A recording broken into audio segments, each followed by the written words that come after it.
संन्यासस्य महाबाहो तत्त्वमिच्छामि वेदितुम्। भगवान कृष्ण ने जब श्रद्धा त्रय का वर्णन किया, अर्जुन ने प्रश्न किया कि प्रभु संन्यास किसे कहते हैं, संन्यास का लक्षण क्या है। ऐसा लगता है कि अर्जुन का आकर्षण संन्यास के प्रति ज्यादा था।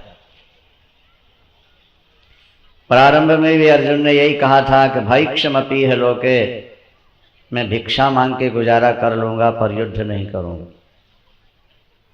संन्यास किसे कहते हैं? भगवान कृष्ण ने कहा, पार्थ,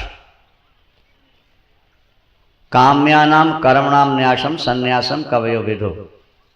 कुछ विद्वान सकाम कर्म के त्याग को संन्यास कहते हैं। स्त्री पुत्र धन मान प्रतिष्ठा पाने के लिए यज्ञ दान पूजा पाठ करना, ये सकाम कहलाता है। सकाम कर्म का त्याग कर देना ही संन्यास होता है। काम्यानाम कर्मणाम न्यासम संन्यासम कवयो विदु। कुछ महापुरुष कहते हैं कि कर्म का ही त्याग कर देना चाहिए, उसी का नाम संन्यास है। सम माने सम्यक प्रकार, अच्छी तरह से, न्यास माने त्याग कर देना, उसको संन्यास कहते हैं। न्यास माने त्याग होता है। अच्छा, काम्यानाम कर्मणाम न्यासम संन्यासम कवयो विदु। सकाम कर्मों का त्याग करना संन्यास है, एक पक्ष हुआ, और कर्म का ही त्याग कर देना संन्यास है, ये दूसरा पक्ष हो गया। तीसरा पक्ष है त्याज्यम दोष वदित्य के, कर्म मात्र में दोष है। व्यक्ति कर्म करेगा तो कुछ ना कुछ उसमें दोष आएगा और फल की इच्छा भी जागृत हो जाती है। इसलिए काम्य का त्याग कर देना ये ज्यादा अच्छा है। कुछ लोग ऐसा कहते हैं। लेकिन एक पक्ष ये भी है अर्जुन के, यज्ञ दान तपः कर्मो न त्याज्यम इति चापः। कुछ लोग कहते हैं कि सकाम कर्मों का त्याग तो कर दो, लेकिन यज्ञ दान जप तप का त्याग नहीं करना। इस तरह अनेक मत हैं, अनेक पक्ष हैं, लेकिन सबका जो निचोड़ है, सार है, वो हम तुम्हें सुना देते हैं। भिन्न भिन्न मतों का निराकरण करते हुए भगवान कहते हैं, अर्जुन, यज्ञ दान तपः कर्मो न त्याज्यम कार्यमेव तत्। यज्ञ दान और तप, इनका त्याग नहीं करना चाहिए। कार्यमेव तत्, ये तो कर्तव्य ही है, करो। अगर त्यागना है तो फल को त्याग, क्योंकि यज्ञ दान और तप ये मनुष्य के हृदय को पवित्र करने वाले हैं। यज्ञो दानम तपश्चैव पावनानि मनीषिणम्। ये मनुष्यों के हृदय को पवित्र करते, इसलिए यज्ञ दान तप किसी भी परिस्थिति में त्याज्य नहीं, त्यागने योग नहीं। इनका अनुष्ठान चलते रहना चाहिए। माने संन्यास लेने के बाद भी यज्ञ दान और तप करते रहना चाहिए, ये उसका संकेत। कर्तव्य बुद्धि से जो कर्म किया जाता है वो बंधन का हेतु नहीं बनता। मान लिया जाए किसी सोल्जर को, सिपाही को बॉर्डर पर खड़ा कर दिया गया है देश की रक्षा के लिए। अब विदेशियों ने हमला बोल दिया और ऑफिसर ने उसे आदेश दिया गोली चला दो, उसने गोली चला दी, उसे फांसी नहीं लगेगी बल्कि इनाम मिलेगा, क्योंकि उसने जो कर्म किया है वो स्वार्थ से प्रेरित होकर नहीं, ऑफिसर के आदेश का पालन करते हुए राष्ट्र की रक्षा के लिए उसने ऐसा किया है। इसलिए अनेकों को मार देने के बाद भी उसे फांसी नहीं लगती बल्कि पुरस्कार प्राप्त होता है।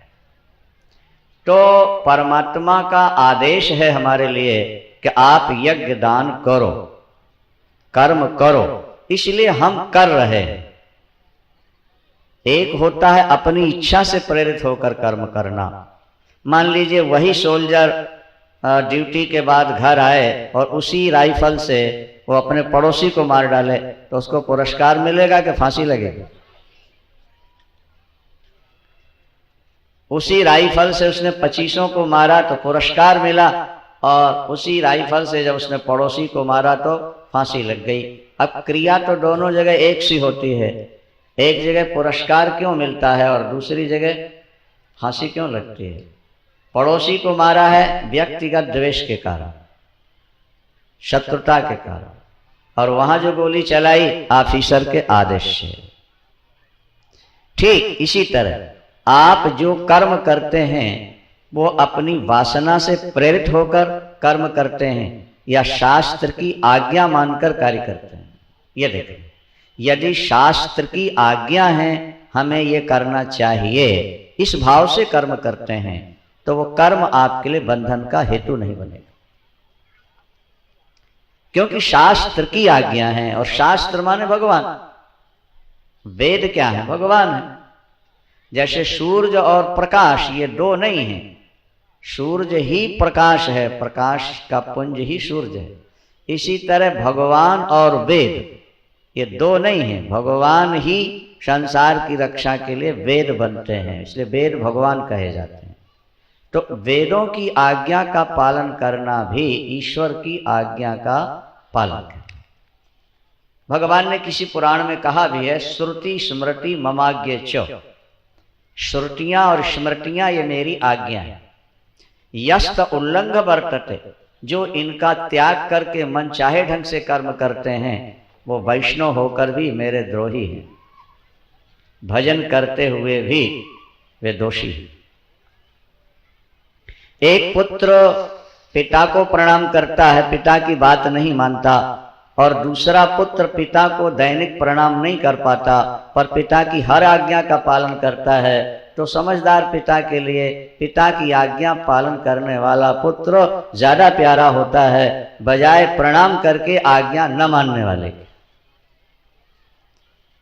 पुत्र पिता को दैनिक प्रणाम करता है लेकिन बात एक भी नहीं मानता पिता की, और दूसरे को प्रणाम करने का समय नहीं मिल पाता है पर वो पिता की हर बात को सिर माथे पर ले लेता है।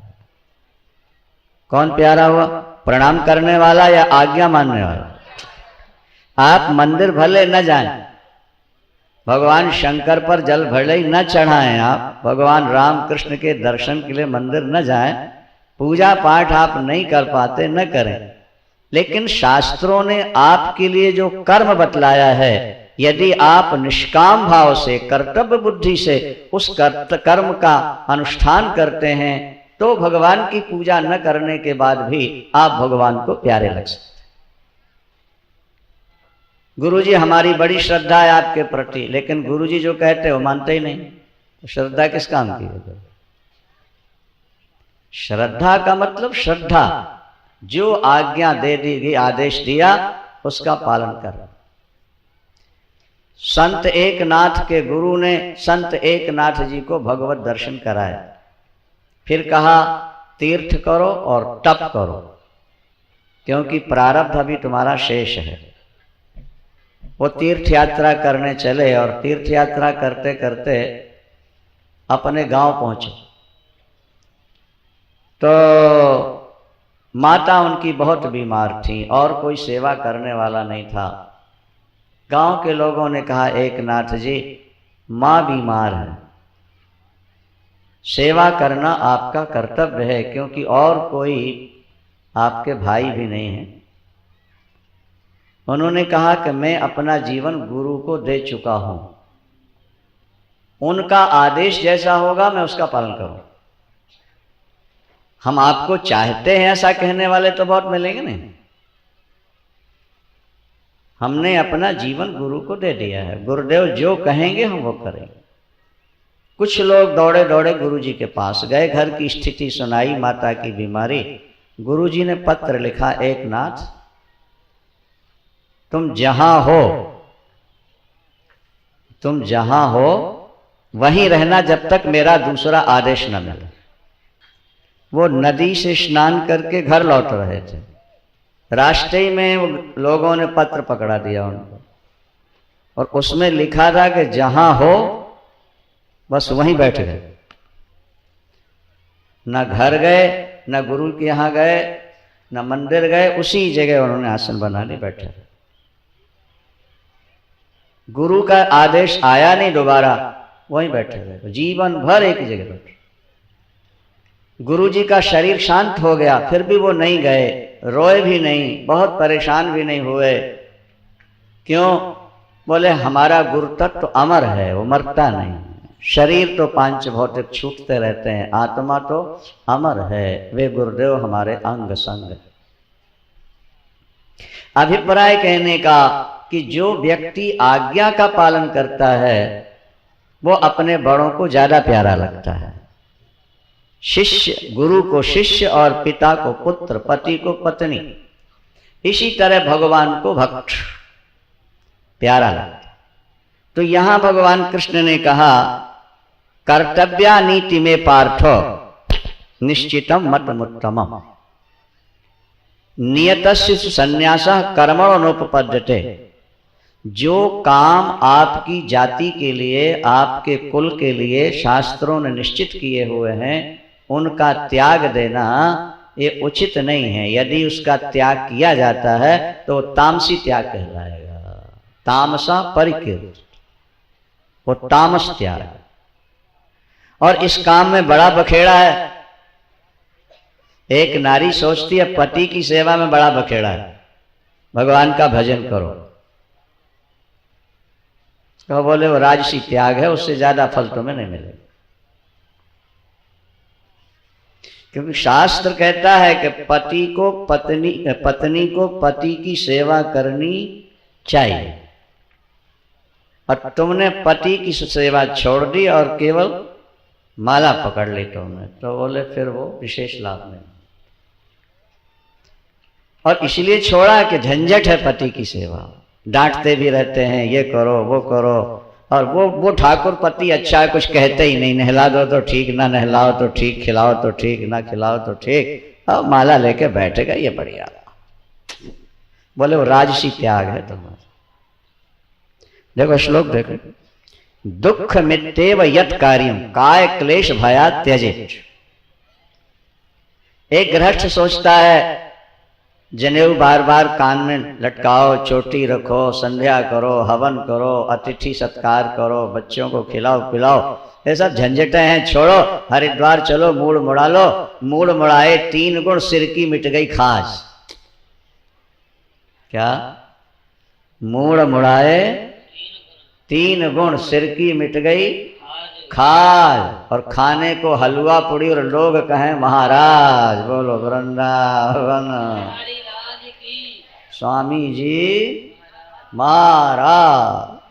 चाहे वो किसी जाति का हो, मोड़ मुड़ा लिया, गेरुआ वस्त्र पहन लिया, हलवा पूड़ी खा रहा और महाराज की पदवी मिल गई।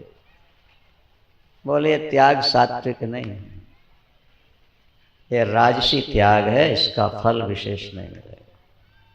सात्विक त्याग क्या है? 9वां श्लोक है, कार्य मित्येव यत् कार्यम नियतम क्रियतेर्जुन संगम त्यक्त्वा फलं चैव सत्यागः सात्विको मतः। कार्य मित्येव यत् कार्यम, काय क्लेश भयात् त्यजेत्। कार्य मित्येव यत् कार्यम नियतम क्रियतेर्जुन। मेरे लिए शास्त्र ने यह कर्तव्य बतलाया है। जैसे ब्राह्मणों के लिए लिखा है कि हर हर संध्या उपासित हो, तुम्हें प्रतिदिन संध्या करनी चाहिए। फल क्या मिलेगा? कुछ नहीं मिलेगा। और संध्या नहीं करोगे तो पाप लगेगा। संध्या करोगे फल नहीं मिलेगा, संध्या नहीं करोगे तो पाप लगेगा। जब फल नहीं मिलेगा संध्या क्यों करें? शास्त्र में लिखा है इसलिए करो। शास्त्र में लिखा है इसलिए करो। अब बूढ़े बाप से कोई लाभ है नहीं, खाट में पड़ा है बीमार, तो डॉक्टर से बोल के इंजेक्शन लगवा दो पॉइजन का। हाँ, क्योंकि इससे कोई लाभ तो है ही नहीं। बोले नहीं, महापाप होगा, महापाप। भले ही पिता से अब कोई लाभ नहीं है, लेकिन पिता माता की सेवा करनी, सेवा करो। मातृदेवो भव, पितृदेवो भव, आचार्य देवो। वृद्ध माता पिता की सेवा से प्रत्यक्ष कोई फल नजर नहीं आ रहा, लेकिन शास्त्र आज्ञा देते हैं, इसलिए माता पिता की सेवा करनी चाहिए। बस ये हमारा कर्तव्य है, ये हमारे लिए करणीय है, ऐसा मानकर। अच्छा, काम हमारा गंदा है, हमारी जाति का कर्म गंदा है, दूसरी जाति का कर्म अच्छा है, तो भगवान कृष्ण कहते नहीं, तुम्हारी जाति के लिए जो कर्म शास्त्र ने कह दिया वो दूसरों के लिए गंदा हो सकता है, लेकिन तुम्हारे लिए वो पुण्य फल देने वाला हो। एक जमादार है, गंदगी उठाता है, झाड़ू लगाता है, ये अच्छा कार्य नहीं है दूसरों के लिए, लेकिन उसके लिए पुण्य, उसके लिए। एक ब्राह्मण ठंड में नहाकर, सोला पहनकर, गर्म कपड़े या शिलकन पहन के मंदिर में जाता है और चंदन घिस रहा है, ठंड लग रही है, फूल चंदन माला सब हाथ पैर ठिठुर रहे हैं, पूजा करता, उसको जो फल मिलता है। जमादार सड़क में झाड़ू लगा रहा है, शिखर दिखा मंदिर का बाहर से, मंदिर के शिखर को देख के उसने प्रणाम कर लिया, उसको वही फल प्राप्त हो गया। ब्राह्मण को कष्ट सहकर पूजा करके जो फल मिलता है, जमादार को शिखर का दर्शन कर लेने से वही फल प्राप्त हो जाता है, क्योंकि उसकी जाति के लिए भगवान ने वही कर्म निश्चित किया हुआ। रविदास, संत रविदास जाति के चमार थे, ज्ञान बहुत था, लेकिन वो जिंदगी भर जूते बनाते थे। व्यास गद्दी पर बैठ के कथा नहीं सुनाते, वो कपड़े बुनते रहते हैं। सदना कसाई था, उसको ज्ञान हुआ, लेकिन वो मांस बेचता रहा। क्या? अपना कर्म करना और उसमें फल की इच्छा नहीं रखना, और ईश्वर ने हमारे लिए यही कर्म लिखा है, इसलिए हम कर रहे हैं, ये जो भावना है वो कल्याण की। कर्म अच्छा है या बुरा है? हमने आपसे एक दिन सुनाया था ना कि एक बहू ने कहा कि हमने सास की गंदगी उठाई थी एक दिन, तो हमने कहा तूने सास की गंदगी एक दिन उठाई, लेकिन तेरी सास ने तेरे पति की 1000 दिन तक गंदगी उठाई। तुझे तो अपना सौभाग्य मानना चाहिए कि मेरी सास ने मेरे पति की इतनी सेवा की है, आज मुझे बदला चुकाने का भगवान ने थोड़ा सा अवसर प्रदान कर। क्या समझेगा? उसमें तेरा कोई पुरुषार्थ नहीं है, तेरा कोई बड़प्पन नहीं है। जब तेरा पति माँ की गोद में था तो कितने बार गंदगी की, और माँ ने कितने प्यार से सफाई की। क्या? बेटे से बाप ने कितना प्यार किया है। अब आज बेटा पिता बीमार है और तुम उसके पैर दबा दिए तो तुम कोई बहादुर थोड़ा हो, तुमने कोई बहुत बड़ा काम तो नहीं किया। तुम्हारे पिता ने तुमसे कितना प्यार किया है, तुम्हारी माँ ने तुम्हारे पति के कितने बार पैर दबाए होंगे, कैसे मालिश की होगी। बचपन में माँ बच्चे को लिटा के कैसे मालिश करती। नहीं समझ में आ रही बात? बोलो वृंदावन। अपने कर्तव्य को देखो, मन चाहे ढंग से भजन करोगे सिद्धि नहीं मिलेगी। देखो यह 16वें अध्याय का श्लोक भगवान ने कह दिया था, भजन करते अगर सिद्धि नहीं मिल रही है तो हमारे भजन में या हमारे व्यवहार में कहीं कोई कमी। बाल्टी नल के नीचे लगा दी, काफी देर से लगी है, पानी नल से गिर रहा पर बाल्टी भरी नहीं, चेक करो कहीं बाल्टी फूटी तो नहीं है। क्या? भजन करके आपको शांति नहीं मिली, देखो अपने जीवन को, कहीं कोई कमी तो नहीं, कहीं कोई गड़बड़ी तो नहीं होगी। ये चेक। अगर आपका कर्म सामान्य है तो भी आपको उस कर्म से द्वेष नहीं करना चाहिए। अगर आपका कर्म अच्छा है तो भी उसमें आसक्त नहीं होना चाहिए। क्या? नहीं तो आसक्त होना है और नहीं द्वेष करना है। जैसा है हमारा कर्तव्य है, ये हमको करना है, बस इतने मात्र। हम कर्म नहीं करेंगे, अरे भाई कर्म तो करना ही पड़ेगा। जब तक शरीर तुम्हारा है, बिना कर्म किए कैसे जियो? रोटी बनाना भी तो कर्म है, थाली से रोटी उठाकर मुख में देना ये भी तो कर्म है, चबा करके निगलना ये भी।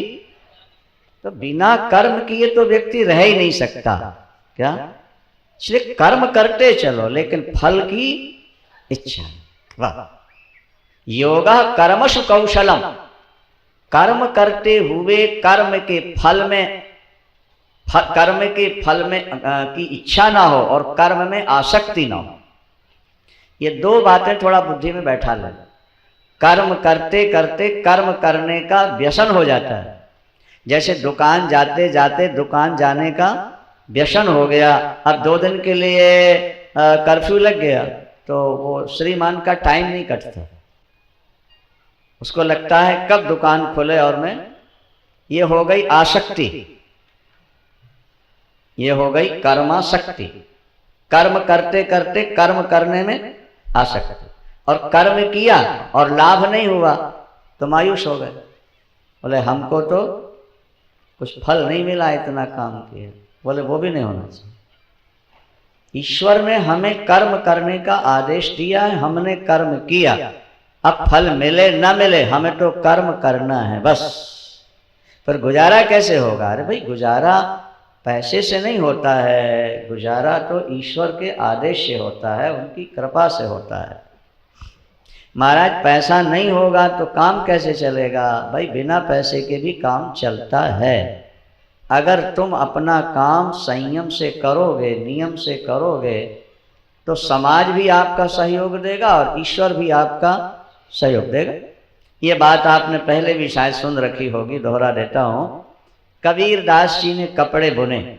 उनके बेटे का नाम था कमाल, बेटी का नाम था कमाली, पत्नी का नाम था माई लोई।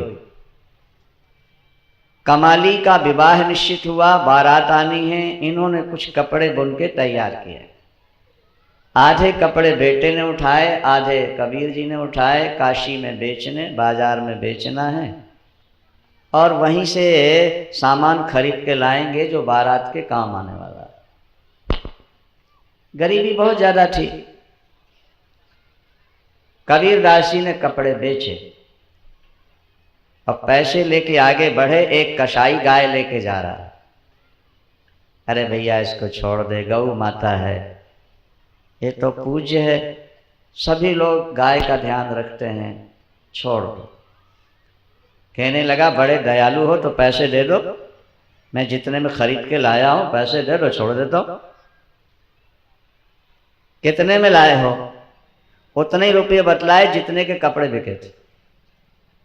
परीक्षा थी भगवान की। कबीर दास जी ने रुपये निकाल के उसके हाथ पर रख दिए, गाय छोड़वा। लेकिन शाम को तो बारात आनी है, घर में कुछ है ही नहीं, इस बात का उनको ध्यान ही नहीं।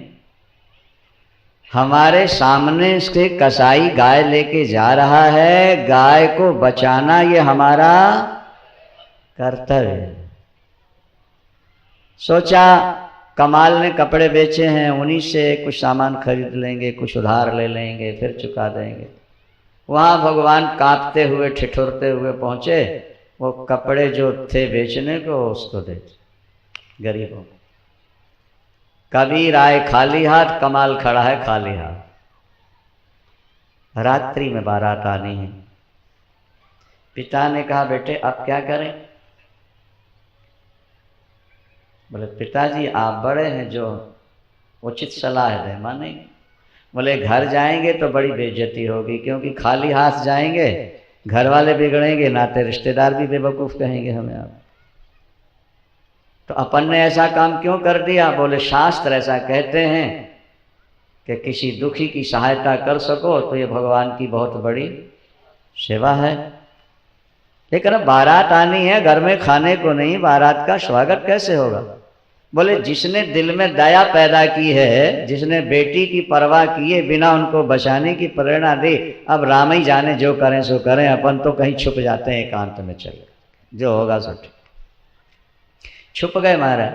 वहां बारात आई, भगवान राम कबीर बन के खड़े हो गए।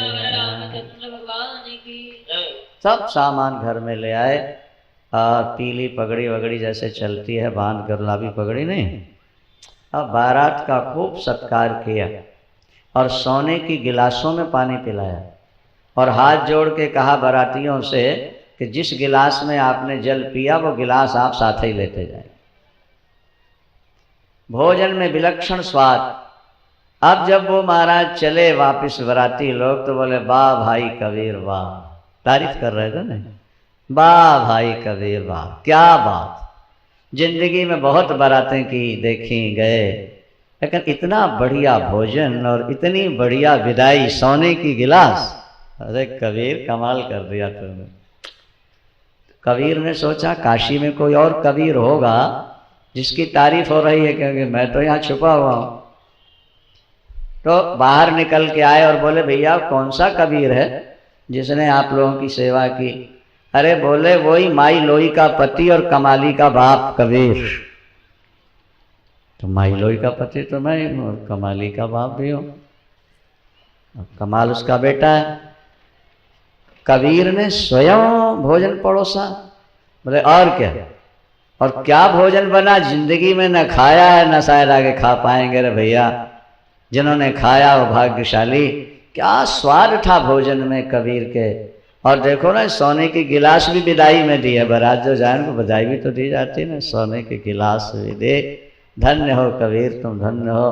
कबीर खड़े खड़े रोने लगे, वारे दयालु, जो तेरे ऊपर निर्भर हो जाते हैं तो उनकी रक्षा जरूर किया करता है। वृंदावन। अच्छा ये बताओ सज्जनों, माता के गर्भ में जब बालक उल्टा लटका रहता है तो वहां टिफिन कौन भेजता है उसे? हाँ? और जब तक बच्चा पैदा नहीं हुआ तब तक दूध क्यों नहीं बनता? और पैदा होते ही दूध बनना क्यों प्रारंभ हो जाता? माता वही दाल चावल सब्जी रोटी पहले खा रही थी और वही अब खा रही है। पहले उसी दाल चावल सब्जी रोटी से दूध क्यों नहीं बना और अब क्यों बन रहा है?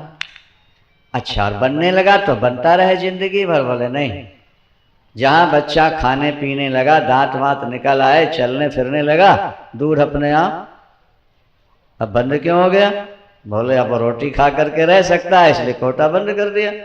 बोले दोबारा भी आने वाला? बोले जब आएगा तो फिर चालू कर देंगे। बोलो वृंदावन। और जब दूसरा आता है फिर कोटा चालू हो गया। अब बेटा बड़ा हुआ, कोटा फिर बंद कर। जब दांत नहीं तब दूध दियो, अब दांत दियो कहाँ अन्न न दई है। जाने को देत अजाने को देत, जहान को देत सो तू को ही दई है। जहान को तो काहे को सोच करे मन मूर्ख, काहे को अरे सोच किए कछु हाथ न आई है। सोच किए कछु हाथ न आई है। चिंता किसी भी समस्या का समाधान नहीं है। भजन व्यक्ति का स्वभाव है चिंता करने का, लेकिन चिंता से आज तक कोई काम बना नहीं। इसलिए शास्त्र बार बार कहते हैं तू अपने कर्तव्य का पालन किए जा और भगवान का स्मरण किए जा। बाकी सारी चिंता भगवान के चरणों में चढ़ा दे, जैसे तू पुष्प चढ़ाया कर। भगवान के चरणों में पुष्प चढ़ाते हो ना, बोलो ठाकुर आज हम अपनी चिंता आपके चरणों में चढ़ा रहे हैं, अब हमें अपनी चिंता नहीं करनी। अभी हिमाचल में एक आश्रम छोटा सा बना, ये बैठी है महिला यहाँ, उन्होंने जमीन दी बहुत सारी और कुछ बनवाया, कुछ बाकी था। सुना रही थी, बोले महाराज मैं तो घबरा गई थी, रात को नींद नहीं थी, इतनी कीमती जमीन भी दे दी और मामला बीच में अटक गया। कथा हुई और कथा होते होते वो जितनी समस्याएं थी वो सब सुलझ गई। बोले आज तो ऐसी नींद आएगी जैसे कंपोज खा के सोया महाराज, बढ़िया नींद, सब कुछ सुलझ गया। तो हमने कहा कि देखो चिंता करने से सुलझा के भगवान की कृपा से। बोले भगवान की कृपा से। चिंता से काम नहीं बनता, चिंता हम करते हैं, ये हमारा स्वभाव है, लेकिन वो समाधान नहीं। वृंदावन हरि लाल की जय। वो कोई समाधान नहीं है चिंता। ये कैसे होगा ये नहीं सोचा करो, जैसा ठाकुर ने विधान बना रखा है वैसा ही होगा, ऐसा मन में विचार। चलो अपना कर्म करते रहना। कर्म 3 प्रकार के होते हैं, इष्ट, अनिष्ट और मिश्र। जो सन्यासी है उसको किसी भी कर्म का फल नहीं मिलता। वो पुण्य करे तो उसका फल नहीं मिलता और पाप कर ले उसका फल नहीं मिलता। सन्यासी को पाप नहीं लगता। ये सुन के सन्यास न ले लेना। बोलो वृंदावन के। सन्यासी को तो कपड़े रंगने से, घर छोड़ने से पाप नहीं लगेगा ऐसा ना सोच बैठे। सन्यासी का मतलब हुआ जिसके जीवन से सकाम भाव निकल चुका है, जिसके जीवन में किसी भी पदार्थ के पाने की इच्छा नहीं रह गई। वो पाप कर ले तो पाप नहीं लगता और भजन करे तो पुण्य नहीं मिलता। क्यों? बोले अब वो अपने स्वरूप को प्राप्त कर चुका है, तो पाप पुण्य जाएंगे कहाँ? बोले जो सन्यासी की निंदा करेगा उसके पाप ले लेगा, जो सन्यासी की सेवा करेगा उसके पुण्य ले लेगा। क्या समझ? वो उस सन्यासी के पुण्य। अनिष्ट मिष्टम इष्टम च त्रिविधम कर्मण फलम। श्लोक देखें आप। भवत्यत्यागी नाम प्रयत्न न तो सन्यासी नाम क्वचित। क्या? जो कर्म फल चाहते हैं, जो कर्मासक्त हैं, उनको कर्म का फल मिलता है। जो कर्तव्य बुद्धि से कर्म करते हैं उनको फल। बोले महाराज हम तो पाप का फल कभी चाहते नहीं तो हमें नहीं मिलेगा। बोले नहीं, अगर तुम पुण्य का फल चाहते हो नहीं तो पाप का फल न चाहने पर भी मिलेगा। पहले पुण्य का फल छोड़ना पड़ेगा, तब पाप के फल से बच जाओ। नहीं समझ? हाथों से जो हमने कमाया दुकान में बैठ के वो हमारा, और हाथों से जो हत्या कर दी हमने किसी व्यक्ति की, बोले वो इंद्र का। ऐसे काम नहीं चलेगा। या तो पाप पुण्य दोनों को स्वीकार करो या दोनों का त्याग करो। जिसके मन में किसी पद पदार्थ की इच्छा नहीं रह गई, जो आत्मा राम हो गया, जो परमात्मा में ही रमण करने लगा, ऐसे व्यक्ति से कुछ गलत कार्य हो जाए तो भी उसका फल उसको नहीं। और हर कर्म में 5 कारण होते हैं, 5 मिलकर के कोई भी कार्य संपन्न करते हैं। अधिष्ठान, कर्ता, करण, चेष्टा और प्रारब्ध। केवल आत्मा से कोई कर्म नहीं होता, ये 5 जब मिल जाते हैं तभी कर्म होता है। तो फिर केवल कर्म के ऊपर, केवल जीव के ऊपर दोष क्यों माना जाए? 5 व्यक्ति अगर सामूहिक रूप से किसी की हत्या करते हैं तो या तो 5 को फांसी लगे या 5 बरी हो जाएं। बोलो वृंदावन। नहीं, अधिष्ठान, कर्ता, करण, चेष्टा और प्रारब्ध, ये 5 मिलकर कर्म करते हैं। व्याख्या लंबी है और फिर कभी ठाकुर ने कृपा की तो चर्चा करेंगे। फिर तो आगे चलो। 17वां श्लोक देखो।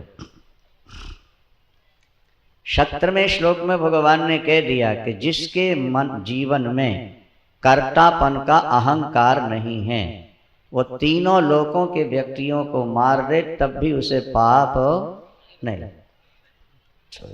यस्य नाहं कृतो भाव बुद्धिर यस्य न लिप्यते हत्वापि च इमान लोकान न हंति न निबध्यते। मूल बात यह है कि आत्मा के स्वरूप का जब बोध हो जाए और तुम आत्मा में स्थित हो जाओगे, फिर अहंकार नहीं जाएगा, मैंने किया ये नहीं जाएगा। और जो करता नहीं है वो भोगता नहीं है, जो करता है वो भोगता जाता। जब आप कहते हो मैंने किया, क्या समझे? आपको भोगना भी तो पड़ेगा। बोले हम तो पुण्य करके कहते हैं हमने किया, पाप करके तुम छुपा देते हैं हमने किया ही नहीं। बोले एक चाहा ना तुमने तो दूसरा तो मिलेगा मिलेगा। अगर अशुभ कर्म का फल आपको नहीं चाहिए तो फिर आप शुभ कर्म के फल से क्या अपने को हटा। आप तो थोड़ी देर माला जपते हो, एक आध अनुष्ठान पाठ कर लेते हो, काम सिद्ध नहीं हुआ तो पाठ माला और भगवान गुरु सबको छोड़ के बैठ जाते हो। हमने इतना किया, कुछ बना तो है ही नहीं हमारा।